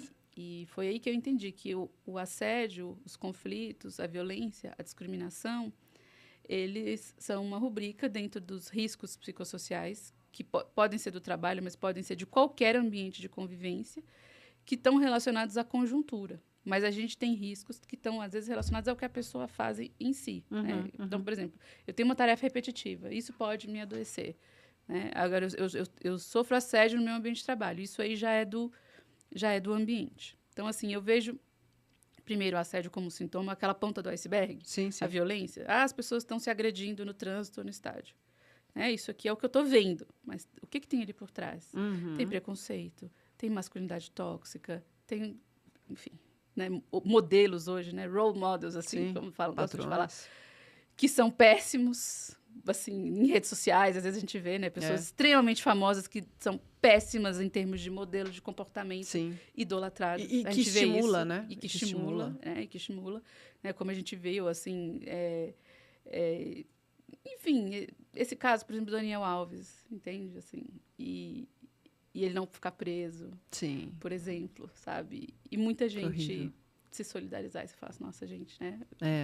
Uma tremenda violência. Né? Exato. Os nossos heróis, os nossos modelos. Então, assim... Estão se perdendo, né? Estão se perdendo. Então, tudo isso está embaixo. Embaixo. A impunidade de Daniel Alves está embaixo. Daquele outro lá, o outro jogador que acha que não é tão grave isso. Né? O outro. E a gente sabe que Robinho e Daniel Alves são casos que vieram à tona. Sim. Mas o que acontece, né? Goleiro Bruno, que a mulher nunca apareceu. Que nunca apareceu um corpo. E que ninguém fala mais, inclusive. Ninguém fala mais. E ele trabalha e tal. Parece que ele exerce, casou de novo, tem uma outra vida, enfim.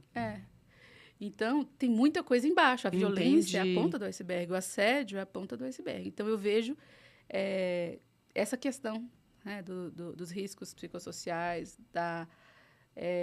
teve a questão da pandemia, teve. Questões de pobreza, tem. Também. Questões de gênero, tem.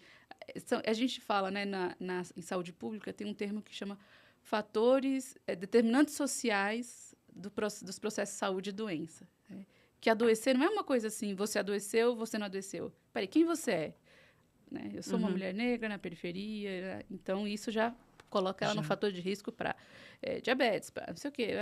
Porque ela não tem tempo, porque ela não vai no médico, porque ela não tem dinheiro, entende? Assim, não é assim você olhar só quem é isolado. Quem é esta pessoa. Né? E hoje em dia, eu conversei com uma pessoa da Organização Pan-Americana de Saúde, ela me falou que tem uma autora que hoje fala sobre os determinantes comerciais da doença, né? Ou a gente poderia dizer até corporativos da doença. Também.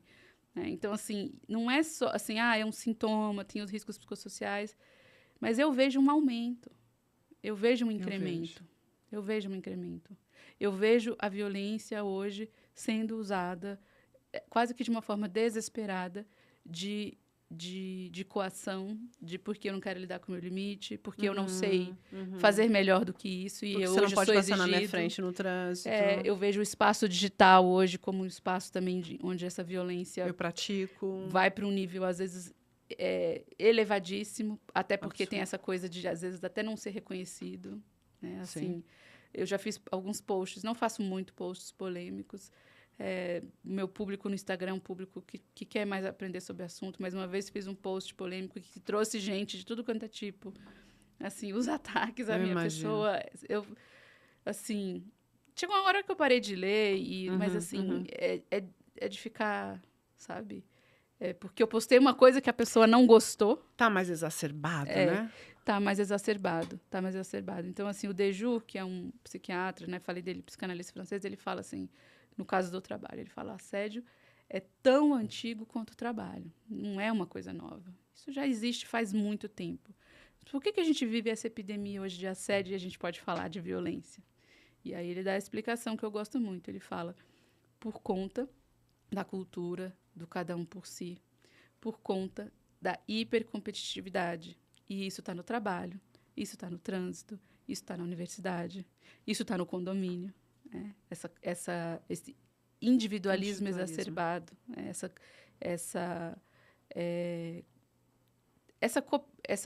Esse quê de cooperação né, assim, uma solidariedade que hoje é piegas, né? É feio. Você não é mais assim, solidário o ao legal outro. é você ser tem aquela expressão, um hustler, né? Um caçador, um matador no trabalho, um cara que performa, que entrega. acontece, Adoro esse termo, que entrega. brilha, entrega. Essa pessoa entrega. Eu adoro Acontece, esse termo. brilha, Entrega. o cara. Tem até a expressão que virou brincadeira, né? Entregou tudo. A pessoa foi Entregou lá no show. tudo. Como foi o show da Marisa Monte ou do Djavan? Entregou tudo. Quer dizer, performou. Virou um Performou, chavão. entendeu? Exato, entregou tudo. Mas se ele tivesse gripe no dia anterior, o dia fosse ruim, cancela esse cara, porque ele não sabe mais fazer show. Entendeu? Então, assim, a gente tá também assim, né? Assim, quando eu falo a gente, não tô falando eu, você, mas como sociedade. Como sociedade. Sabe? E eu essa gostei coisa muito dessa de explicação cancelar. que você trouxe. Eu não conhecia essa explicação, mas para mim ela faz sentido, sim. Essa coisa do individualismo, de cada um por si, Deus que tome conta do resto, porque eu não sou responsável, né? Eu vou cuidar do meu quadrado, porque eu tenho as minhas prioridades, os meus problemas. Isso te leva mesmo para um campo de batalha, onde você está tão preocupado na sua sobrevivência e como você vai se dar bem, que todo o resto não importa como, inclusive. Se eu vou passar na tua frente de carro, se eu vou te agredir, porque você... O que importa sou eu. Essa coisa muito individual. Para mim, aqui, Fara, fez muito sentido essa teoria, essa explicação. Eu vi as pessoas na construção civil e me chamava muita atenção, porque eu falava, as pessoas na construção civil, elas são mais felizes do que as pessoas que eu vejo trabalhando em banco, em escritório, no ar-condicionado, com um computador bom. E aquilo me chamava muita atenção. E eu entendi que é o coletivo. Entende? É o coletivo ali de trabalho, mas em todos os espaços de convivência a gente está falando de coletivos. Ali existe um coletivo. Almoçam juntos, tomam banho juntos, vão embora juntos, chegam juntos, se conhecem. Isso Às vezes saem de uma obra e vão para outra juntos. O resultado do trabalho é um resultado de todo mundo, coletivo. Você não vai brilhar mais por um bloco a mais, né, um exato. pilar a mais. Tem muitas vezes uma admiração pelo trabalho do outro, porque tem às vezes umas funções que são diferentes. Às vezes tem aquela coisa de um que depende do outro, né? Aquela imagem de um que joga o tijolo pro outro, que joga pro outro. Nossa, aquilo não sai da minha cabeça porque eu presenciei isso. E aí eu entendi que no banco é assim, nossa, fulano teve burnout. Nossa, que bom que agora tá mais fácil para eu bater a meta. Porque assim, e aí não é porque essa pessoa não gosta do outro, mas ela tá dentro de um esquema que ela vive essa cultura de cada um por si. Ela está no modo sobrevivência. Eu preciso lutar, eu preciso ter o meu, eu preciso garantir o meu. O tempo inteiro. Isso leva, né? Essa coisa de... O outro problema é dele, é isso que você falou. Sim. E, Lu, falamos mais sobre violência, sobre violência institucionalizada, né? Sobre burnout, outras doenças mais. A gente traz mais luz, você percebe, consegue ver isso numa perspectiva mais positiva, de, estamos dando um passo, estamos indo bem, sim, eu vejo longe. Por mais que em alguns aspectos, alguns tipos de violência, a gente vê aumentar nos últimos tempos, e assim, eu costumo brincar, né? Eu falo, o assediador, ele assiste minha palestra, o assediador joga com regulamentos embaixo do braço. E é por isso, não é por outra razão, que o passivo-agressivo, que o assédio sutil e, às vezes, até simbólico, tomou conta do mundo. Tomou conta do mundo. Então, hoje, um diretor, uma empresa, ela não pode ter uma comunicação institucional que ela fala para as mulheres assim, não engravidem antes dos 40, assim, posterguem, invistam nas suas carreiras. Não dá. Não dá para falar. Não tem como. Mas sabe o que elas fazem? Elas dão como um benefício o congelamento de óvulo. Você concorda que tem um simbólico aí? Claro que tem. Tem um simbólico. Fácil tem um de simbólico. ver, inclusive. Fácil de ver. Para mim, muito fácil. Para mim, muito fácil. Uma coisa é sua amiga fala assim, congela óvulo, eu fiz, ou fulano fez, tal. Outra coisa é o seu empregador fala, eu te dou um dinheiro se você quiser fazer. Ou seja... Então, eu fiz uma palestra com uma pessoa do Ministério Público e eu falei assim, gente, será que é só eu que vejo? Porque, para mim, sabe, isso é muito claro. E são empresas grandes que fazem isso, assim, não é... Não é uma empresa grande que faz isso e se orgulha de fazer.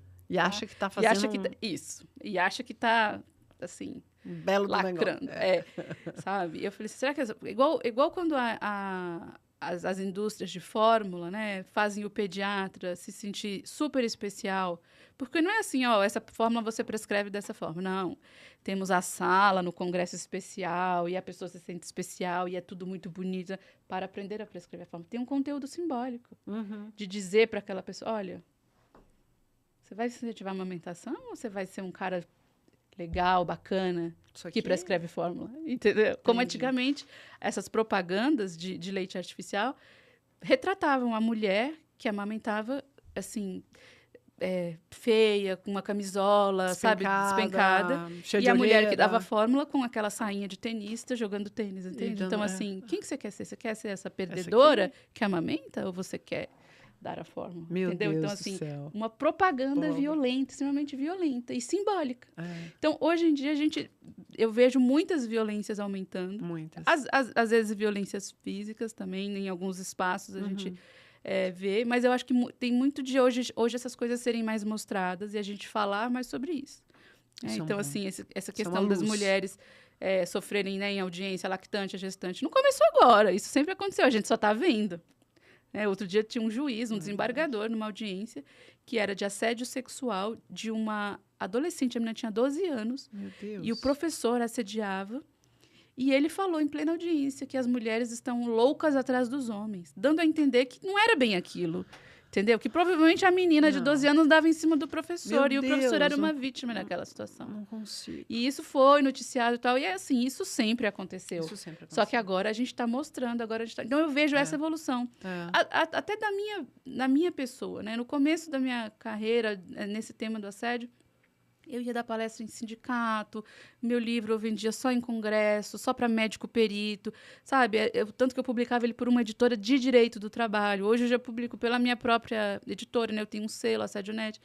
Assim, hoje eu vou dar palestra em grandes empresas. Dei uma palestra ano passado, por exemplo, sobre assédio em Itaipu, né? Numa grande hidrelétrica, onde tem um ambiente muito masculino. Imagino. Dei palestra na Walt Disney Company, na ESPN. Então, assim... sabe, isso há 10 anos atrás não aconteceria. Eu acho que a gente está começando a ter falar luz, sobre né? esses temas, sabe? Mulher, violência de gênero. Então, eu vejo uma conscientização maior e uma... como é que eu posso dizer? Um aumento na disponibilidade de se mostrar isso. Seja na internet, seja nas redes sociais, seja da mídia. Mas ainda é mostrar. Agir ainda é o próximo passo. Entendi. Então, se você for ver lá esse juiz, ele foi afastado. O ano passado, acho, ano retrasado, a gente teve um juiz chamado Marcos Scalércio, que foi aposentado compulsoriamente pelo Conselho Nacional de Justiça. Essa foi a pena que ele recebeu. Haviam três denúncias de assédio sexual contra ele aqui no Tribunal Regional do Trabalho de São Paulo. E o tribunal absolveu esse juiz alegando que eram apenas 3 denúncias. Pouco. Só 3 mulheres falando? Só 3 mulheres, né? Absolveu. Eu imagino um tempo depois... 99 que não falaram, né? Chegaram 90.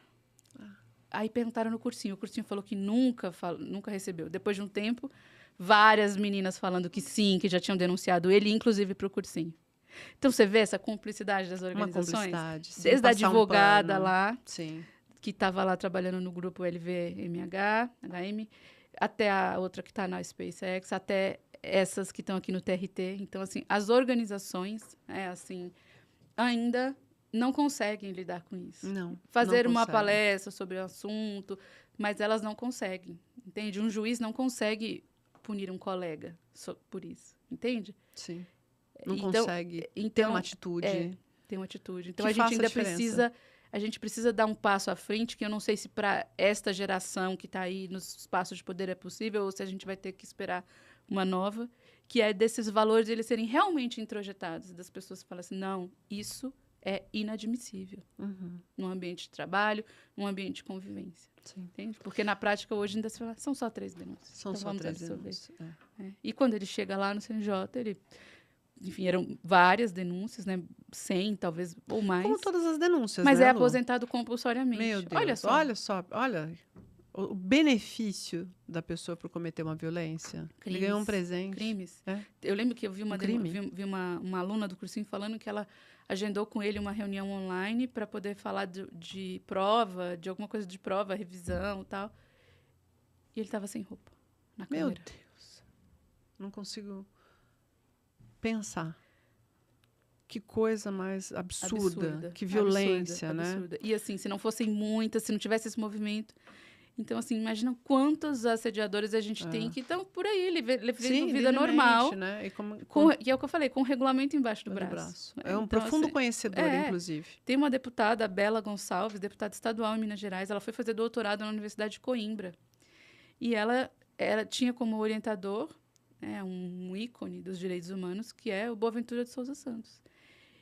E ela não deu conta de terminar esse doutorado, ela voltou para Belo Horizonte, acho que ela fez com Leonardo Avritzer na UFMG e tal, e depois ela falou, tudo isso aconteceu, entendeu? Igual eu lembrei do caso da Simone Biles, porque ela sofreu assédio do ícone de direitos humanos. Então, você acha que ele não sabe o que é assédio moral? Claro que ele sabe, porque eu estudei em livros dele.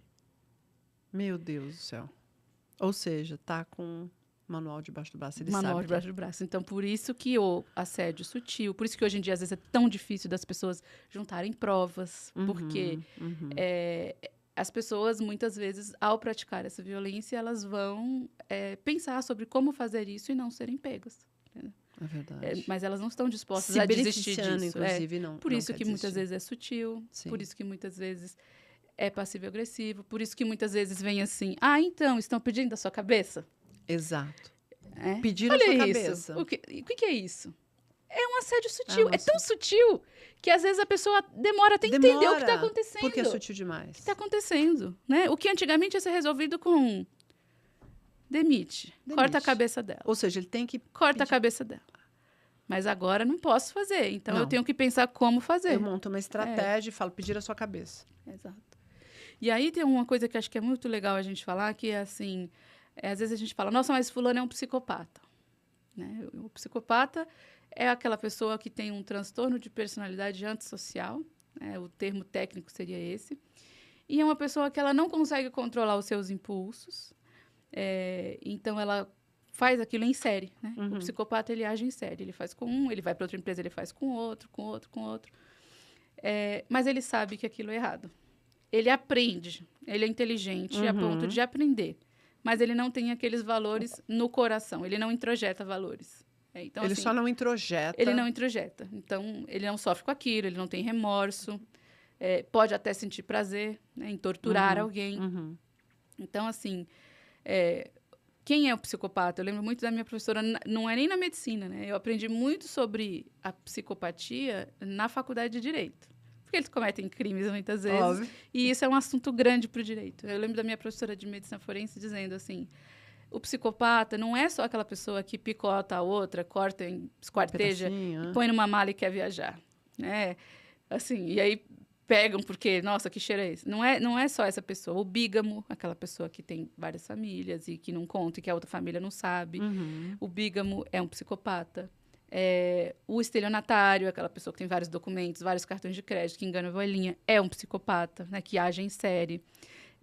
E quando eu fui fazer uma pesquisa sobre psicopatas corporativos, o que eu descobri? Eu descobri que tem as profissões em que você tem muitos psicopatas. É mesmo? CEO, cirurgiões, advogados, servidores públicos. Tô espantada. Cirurgiões? Cirurgiões. Tem um livro, de um australiano até, que chama Psicopatas Corporativos. E eu adoro esse tema, porque, assim, realmente, um psicopata que está num ambiente corporativo, a chance dele progredir na carreira e de atingir os postos mais altos é enorme. É Porque muito grande. ele não tem escrúpulo, ele não vai ter empatia, ele não tem sensibilidade com nada, ele vai fazer o que precisa fazer, ele puxa tapete sem nenhum problema, ele vai puxar saco de quem interessa com isso, entende? Com interesse. Então, ele segue aquilo ali. O que às vezes para você é difícil, para o outro é difícil, que você tem que acomodar, eu vou conversar sobre o seu caso, vamos ver, vou tentar te transferir. Sabe aquela coisa, aquela às vezes dureza da gestão de pessoas, do RH, né? Lidar com o fator humano, com os sentimentos das pessoas. Ele não tem problemas com isso, entende? Isso não é um problema. Não é um problema com isso. Ele é o cara exatamente. que possivelmente vai ser o cara bem-sucedido. Ele vai ser o cara bem-sucedido. E aí existem outras profissões que atraem psicopatas também. Uma delas é de cirurgião, atrai muitos. A outra de advogado e servidor público. Eu falo que no serviço público tem um termo que as pessoas chamam de carreirista. Carreirista, que é aquela pessoa também que sai, que fica ali atrás de um concurso, atrás do outro. Exato. Então, assim, não é só matar, não é só... Mas é assediar. Muitas vezes o psicopata corporativo é aquela pessoa que assedia. E esse psicopata pode ser presidente de um tribunal.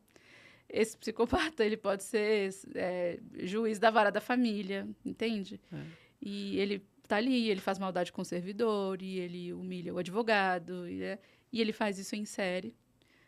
E ele sabe que é errado, mas ele não tem nenhum problema com isso. Não fere um valor e ele não segue fere fazendo. Nenhum valor. Então, assim, esse juiz, né, por exemplo, Marcos Scalesi, nenhuma dúvida que se tratava de um predador sexual.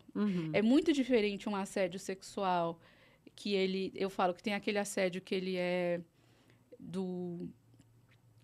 tem a pessoa que vai assediar para pertencer, né? Então, ele está lá no happy hour. Todo mundo está fazendo. Todos, e aí começam a fazer piada com ele, não sei o quê. Eu preciso mostrar minha virilidade. Eu preciso fazer isso também. Então, eu vou falar, eu vou fazer piadinha. Mas eu nem gostaria de fazer, mas eu tenho que fazer porque eu tenho que pertencer aqui. Pertencer a esse grupo. Porque é a regra do jogo. Então, tem esse. Que ele, quase, de certa forma, é uma vítima ali também, embora isso não justifique o que ele esteja fazendo. Você tem aquele que ele é machista, então ele é de ocasião, ele faz a piadinha, ele vai falar, uma dessa lá em casa, hein? E não sei o quê. Tal. Ele é machista. Fogão, né? E você tem esses, que aí é um espectro, né? Porque a gente tem desde de casos mais sutis até casos mais graves de violência sexual, mas isso também serve para o moral, tá? Isso também serve para o moral.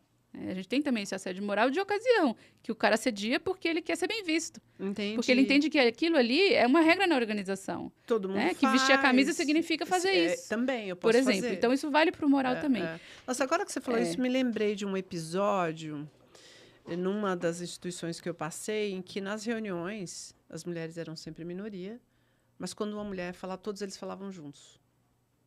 Aí a primeira vez, a segunda, a terceira, depois eu troquei figurinhas, ela falou, não, é isso mesmo. Fulano até abriu uma denúncia no canal X, coisa e tal. E aí eu comecei a observar outros homens entrando no mesmo movimento. Você via que não era daquela pessoa, mas quando ela estava com os fulanos que praticavam aquela regra de vamos abafar a voz dela porque ela é uma mulher inteligente, sabe o que está falando, vai contribuir. Mulher que não tem espaço, não fala. Ele começou a imitar o comportamento do outro. É sensação de pertencimento. Aquilo é a oportunidade que ele estava buscando ali. Ou os dois ao mesmo tempo, não sei. De sentir pertencente àquele grupo ou a minha oportunidade de me mostrar aqui? Nem tanto a oportunidade. O de ocasião seria esse, assim. Se eu tiver oportunidade, eu faço. Ah, tá. Entendeu? Todo mundo praticou eu gosto de dar uma cantadinha entendi, ali. Entendi. O do pertencimento é aquele... Eu não faria, mas eu entendo que se eu não fizer, eu não vou pertencer, eu não faço parte. Entendi. E isso na questão do assédio moral é muito frequente no ambiente corporativo. Que é aquele jeito da gente explicar as coisas do tipo assim, a pessoa entrou no esquema. O que é entrar no esquema? Entrar no esquema, entendeu? Fazer o que todo mundo faz. Fazer o que todo mundo faz, porque se ela não fizer, ela não pertence, ela não sobrevive ali 6 meses, digamos. Então, ela faria? Talvez não. Talvez você encontre ela no dentista, no clube. Talvez ela seria super legal, mas né? ali... Cordata, bacana. Mas ali, ela entrou no esquema. Então, tem um livro do Freud, que eu gosto bastante, que chama Psicologia de Grupo e Análise do Ego. E ele fala exatamente sobre isso, sobre a pressão do grupo, né? Inclusive, tem uns experimentos que mostram assim, as pessoas fazendo escolhas. Você quer o A ou o B, por exemplo? Ah, eu quero o A. Aí depois elas, olha, você quer o A? Todas aquelas pessoas votaram no B. Aí ela muda de opinião. Rapidinho. Entendeu? Tem Então, algo de errado comigo, deixa eu... Então, eu quero ir pelo grupo, né? Eu quero pertencer. E isso, inclusive, é o que a gente usa para... Não é nem justificar, para compreender esse fenômeno de dizer assim, mas como que... Eu lembro, anos atrás, teve um caso de adolescentes, jovens, adultos, que queimaram um índio em Brasília. Eu me lembro desse episódio. De boa educação. Acho que não existia filho de juiz, assim. Que você fala, gente, o que leva... Não tinha ninguém pobre, era tudo de família. A fazer isso. Queimaram, né? eu me lembro então, desse episódio. É essa história. Se eu tenho um ali que é líder, um ali que é psicopata, um ali, e todos... Acabam participando sem pensar. Sem pensar. Nossa, Então, é isso. Essa pressão do grupo, ela é muito verdadeira e ela influencia as pessoas tanto para entrar num comportamento quanto para sair de um ambiente. Então, por exemplo, tem um negócio que chama Síndrome do Negro Único. Então, assim, se você tem uma pessoa negra, ela é a única pessoa negra naquele lugar, naquela empresa. Ela tem uma tendência de não querer estar lá, de querer pedir demissão, de ir para outro lugar. Entende? Exatamente por ela não conseguir se sentir pertencendo.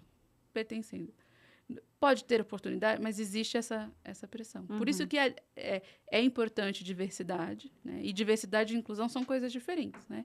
Inclusão é você estar ali num lugar e você realmente ter qualidade de vida naquele lugar, estar ali, ser respeitada. Então, ter espaço de fala. Enfim. Exato. Então, assim, eu tenho um monte de mulheres aqui advogadas, né?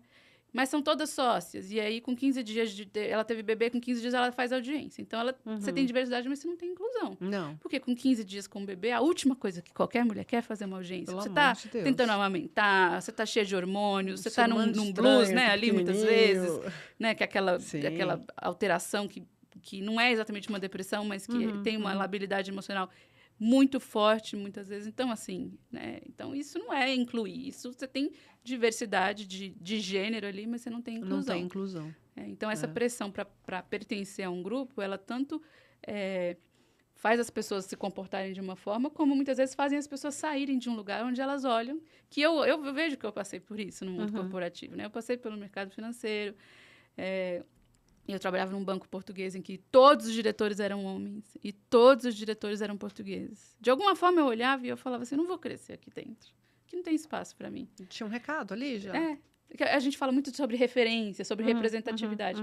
Mas representatividade é sobre isso, é sobre pertencimento. Né? A gente fala, nossa, tem uma menina negra na ginástica, que legal. Então, outras meninas negras agora entendem que elas podem ir.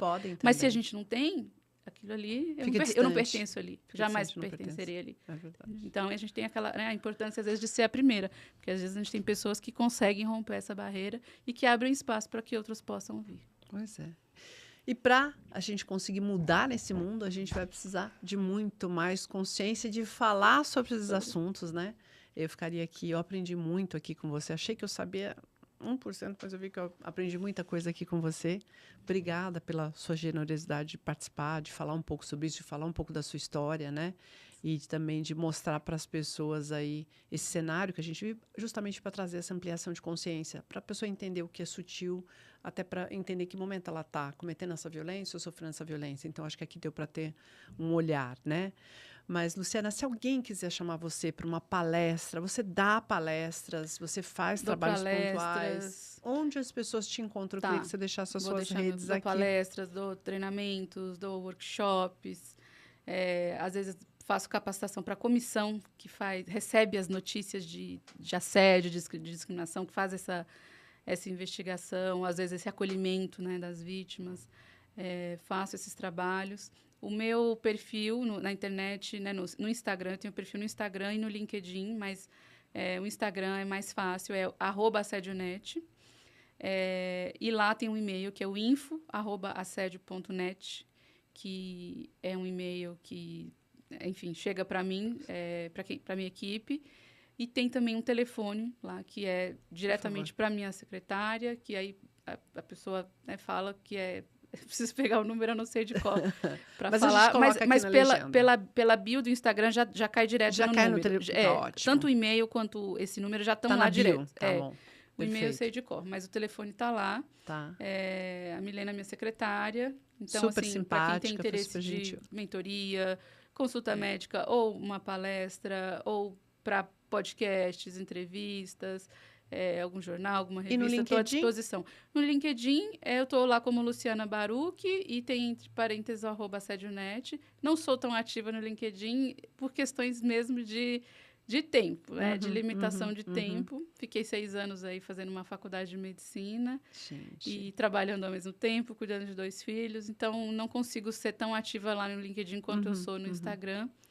Mas quem sabe agora, né? Assim, com esse tema, assim, sendo mais falado, mais ventilado, eu consiga expandir um pouco mais a minha atuação. E eu diria, Lu, que seria bem interessante no LinkedIn, porque a gente tem um perfil de pessoas ali que instruídas, que precisam ouvir mais, que precisam aprender, até para despertar mesmo o respeito pelo próximo, essa coisa do coletivo, ou como não cometer, ou se sutilmente eu estou fazendo, enfim, eu acho que traz luz, né? Eu acho que seria bem bacana. Perfeito. Uma das perguntas que sempre surge quando eu faço palestra ou capacitação para líderes é como eu dou um feedback sem incorrer em assédio, Exato, sem com muito assediar, cuidado. sem ser violento, sem, enfim, passar uma ideia que às vezes não é a que eu quero passar. E o que não é algo simples, porque muitas vezes a pessoa foi educada no ambiente e formou uma ideia do que é um feedback, que às vezes realmente é uma forma violenta de falar, né? A comunicação violenta, como fala-se muito hoje sobre isso, né? A comunicação violenta. E é isso. E tá tudo bem falar a verdade, tá tudo bem ter conversas francas e honestas. Eu diria que elas são necessárias, são necessárias. Mas você precisa saber como fazer isso. Até onde vai o que eu posso dizer para você, isso não te fere, né? Mas isso te ajuda a crescer. Que eu particularmente entendo que é o papel do líder, né? Eu vou dizer alguma coisa que você precisa evoluir, mas eu tenho que saber falar como um processo de contribuição para o outro, né? Eu acho que liderança está implícito isso. É uma contribuição que você está fazendo naquele momento para aquela pessoa crescer, né?